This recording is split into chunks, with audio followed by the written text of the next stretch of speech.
Hello friends, मैं हूं संजय संख्यान और आप देख रहे हैं एचपी नोटिफिकेशंस बाय संख्यान। दोस्तों,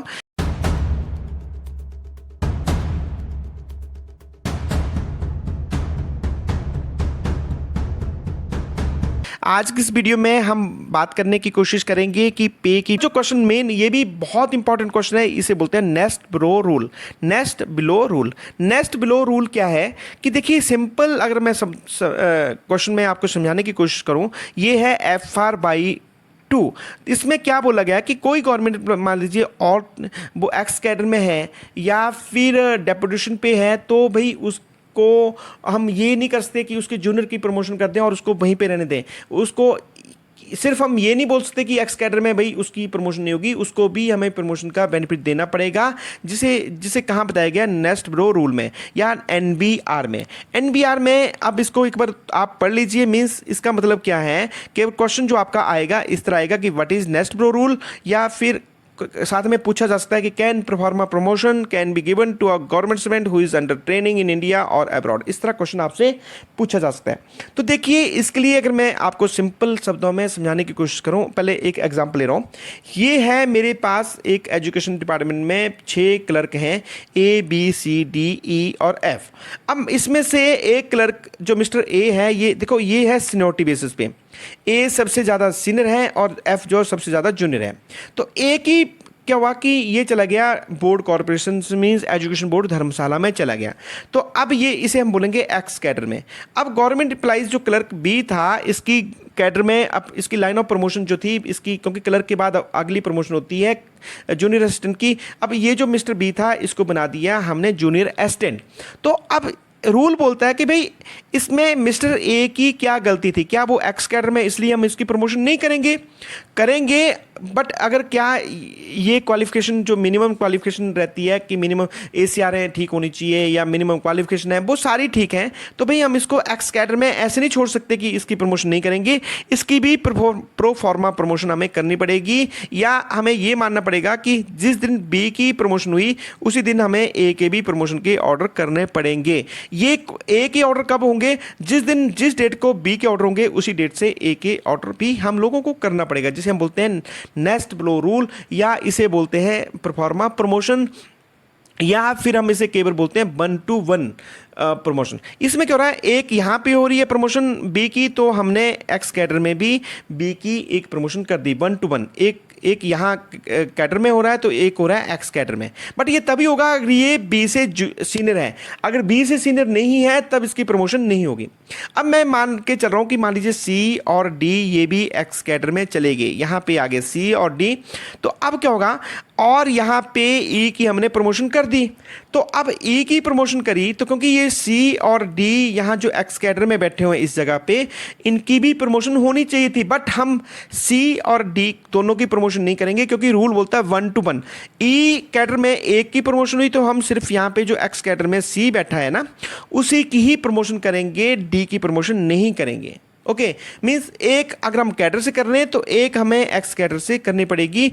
डी की प्रमोशन तब होगी जब हम यहाँ पे एफ की प्रमोशन करेंगे। तो ये थी जो परफॉर्मा प्रमोशन है। कोशिश करिए, इसको मैंने थ्योरेटिकली बताने की कोशिश करी है कि एग्जाम में आता है तो कैसे लिखना। देखिए, द इंटेंशन ऑफ द, और ये है फंडामेंटल रूल बाई 2 है, ये बाई 11 नहीं है। Intention of this rule is to protect the interest of government servant who is working on deputation, mean deputation पे है या फिर वो है एक्स कैडर में। उस स्थिति में इसकी फिक्सेशन कैसे होगी, तो ये इन्होंने बताया है इसमें FR जो 22 है या नेस्ट ब्रो रूल में। Simply because he has gone out of his regular line, he should not lose any officiating promotion which he would have been otherwise received had he been in the regular line. Means अगर वो x cadre में नहीं जाता तब भी उसकी promotion होनी थी, तो इसको हमें मिस्टर ए की प्रमोशन यहाँ करनी पड़ेगी। Under this principle an officer outside the line his regular line of promotion can be given performa promotion to his higher post without any change in duty। Means mister A जो ex cadre में, उसमें duty and responsibility हम change नहीं करेंगे, उसकी हम promotion कर देंगे परफॉर्मा प्रमोशन। बट इसके लिए कुछ कंडीशंस हैं। कंडीशंस क्या हैं कि ये जो देखिए, जो मिस्टर ए है ही शुड बी सीनियर और जो मिस्टर बी है वो होना चाहिए जूनियर। पहली बात तो ये आती है। दूसरी, अगर मान लीजिए कहीं मिस्टर ए का सीनियर भी जिसकी प्रमोशन नहीं हुई है तो वो इस ग्राउंड पे नहीं होनी चाहिए कि वो कहीं एलिजिबल नहीं है। ओके, तो अगर अगली बात बताइए कि the officer immediately junior has been given officiating promotion, means जो एक्स कैडर है उसका जो इमीडिएट जूनियर मिस्टर बी है उसकी भी प्रमोशन होनी चाहिए, तभी हम मिस्टर ए को प्रमोशन दे पाएंगे। द ऑफिसर इमीडिएटली जूनियर अगर कहीं रह रहा है, मान लीजिए जो ए का मिस्टर कोई और जूनियर भी था बी से पहले, तो वो इसलिए नहीं हो पा रही है क्योंकि वो एलिजिबल नहीं था, तब भी हम इसको मिस्टर ए को जो है जैसे ही उसका इमीडिएट जूनियर या उसका जो नेक्स्ट जूनियर है उसकी प्रमोशन होगी तो हम उसको मिस्टर ए को भी एक्स कैडर में जो बैठा है उसकी प्रमोशन भी करेंगे। इफ़ नो, अब बात आती है कि मान लीजिए लाइन ऑफ प्रमोशन में मीन्स लाइन ऑफ कैडर जो है जो एजुकेशन डिपार्टमेंट में क्लरिकल थे वहाँ पे कोई एफ के बाद है ही नहीं बंदा है जिसकी प्रमोशन करनी है, तो अब क्या करेंगे, जो सी और सी की तो हमने कर दी, डी वहाँ पे रह गया है तो उसकी कैसे होंगी, तो उसकी भी इन्होंने बोला कि कर देंगे, बट भाई दो कंडीशनें इसमें देखनी पड़ेंगी। एक तो जो मिस्टर डी की हम तभी करेंगे अगर हमारे पास कहीं जूनियर असिस्टेंट की पोस्ट खाली है कैडर में, नंबर एक। दूसरा, वो खाली रहनी चाहिए किस चीज़ के लिए, ताकि कोई हम ये मान के चलेंगे कि पोस्ट खाली है, और दूसरा कहीं उस पोस्ट पे जो जूनियर असिस्टेंट की पोस्ट है उस पे कहीं एडॉक प्रमोशन किसी गवर्नमेंट प्राइज की नहीं की होनी चाहिए। फिर अगला इन्होंने बोला है कि the benefit should be given only one officer against one vacancy, means एक वैकेंसी में एक ही जो गवर्नमेंट प्राइज है इसको हम बेनिफिट देंगे। और इफ़ अगर इसमें देखिए मैंने बताया कि जो हमने बाद में क्या सी और डी दोनों एक्स कैडर में चले गए तो हम 1 to 1 नहीं देख रहे हैं। अगर ई की प्रमोशन हुई तो हम सिर्फ सी की प्रमोशन कर रहे हैं, साथ में डी की प्रमोशन हम नहीं कर रहे हैं क्योंकि एक के बदले हम एक कैडर से जाएगा और एक हमारी प्रमोशन होगी एक्स कैडर से। फिर अगला आता है कि देखिए द बेनिफिट क्या मिलेगा, बेनिफिट नेक्स्ट बिलो रूल से क्या बेनिफिट मिलेगा, जो बंदा एक्स कैडर में बैठा है एक तो उसकी प्रमोशन हो जाएगी, चाहे ड्यूटी एंड रिस्पॉन्सिबिलिटी वहाँ चेंज नहीं होगी, जो कर रहा था वही काम करते रहेगा, बट उसकी क्या होगी, हम ये करेंगे प्रेजेंटिव पे कैलकुलेशन कर देंगे नंबर एक, और दूसरी हम क्या करेंगे उसकी हम जो भी DNI है उसकी भी हम डेट ऑफ नेक्स्ट इंक्रीमेंट भी चेंज कर देंगे।